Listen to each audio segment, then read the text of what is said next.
It's been interesting to observe how people have managed themselves through this, I guess, area of change.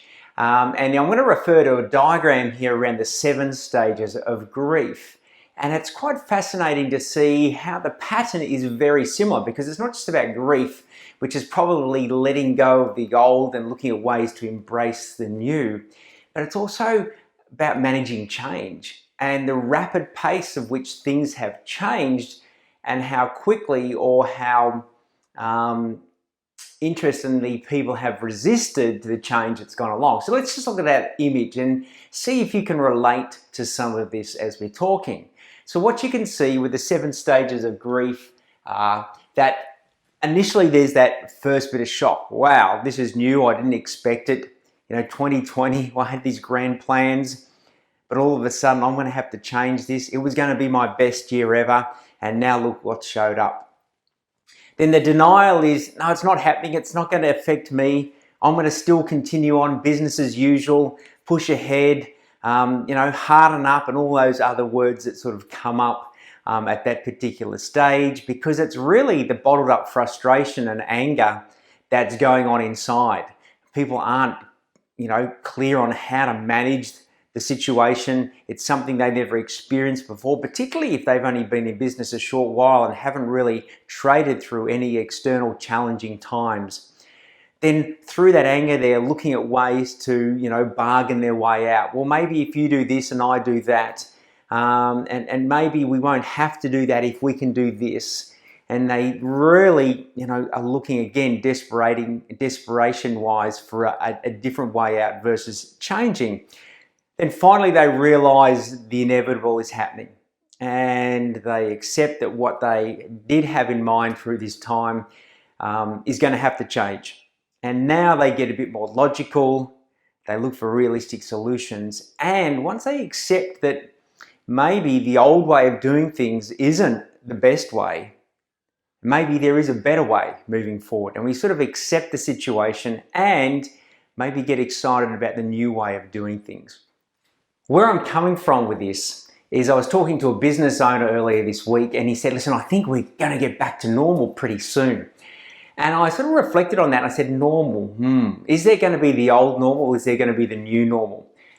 And if you're hoping that things are going to go back to the old normal, I think what you're going to find is that certain people have enjoyed this break from the old normal. In fact, they've enjoyed reflecting on ways to do things differently. Now, in your business, you might have had a bit more time up your sleeve, or you could have been flat out.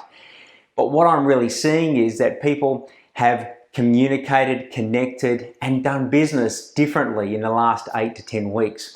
And if you haven't been part of a virtual meeting in this time frame, you're probably missing out on something as part of the way I feel the new normal is going to be. So what I'm going to encourage you to do is look at what could be some of the great takeaways from this particular time. And again, I'm going to put up a little slide here, because one of the challenges around change management is that, hey, we're too busy, or we've got so much going on to just stop, evaluate, and reinvent. And as you can see, the old way of doing things was with the square wheel. Someone comes along with a round wheel and says, no man, we're too busy, we don't have time to stop and just reevaluate. But then on the other side of things, once the round wheels are in place, they go, wow, we should have done this a lot sooner. And there is evidence of that over and over and over again in time. And I'm going to suggest now is the right time to reinvent your business, reinvent ways of communicating and connecting.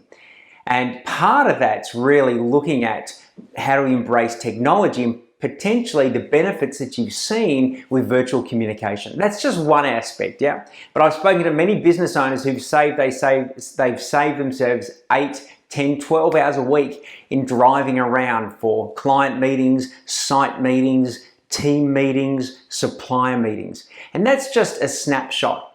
And now they're really saying, wow, I didn't realize how beneficial, once I got used to it, this way of communicating could be. Now, I'm not saying that's the only way to communicate moving forward. And in fact, if you've got initial meetings, and maybe in a construction space, you've got initial client meetings, partner meetings, once you've made that initial connection, possibly the 80% of the communication moving forward could be virtually. You don't have to spend hours in traffic. You can go from one meeting to the next very quickly. You'll probably become more effective, more efficient, more productive, and then way more profitable as well. Virtual connections means that you can adapt the way that you present your proposals, how you hold site meetings with teams, how you run your toolbox meetings as well. And what we've done for you at ProTrade, because we've been doing a lot of virtual communication, as you've experienced if you've been part of one of our groups, we've recognized there's ways to run amazing group meetings or virtual meetings, and we put together a document for you on how you can run a really professional meeting for your team, for your clients, for your suppliers, any of the connections in fact.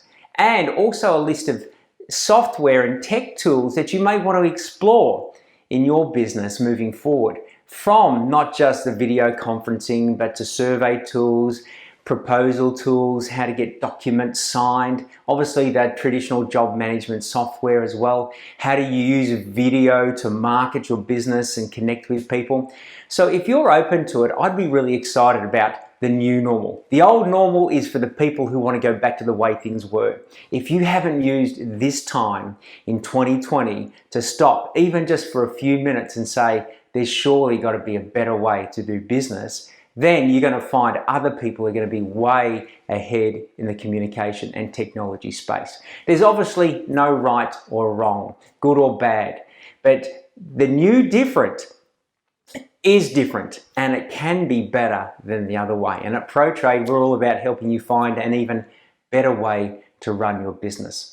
I just want to share with you one last quote from a famous architect and one of my famous mentors, and I mean mentors because I've never met him before, but I do love his story and a lot of the ways that he uses his word, and that's the Buckminster Fuller. And this is what he has to say.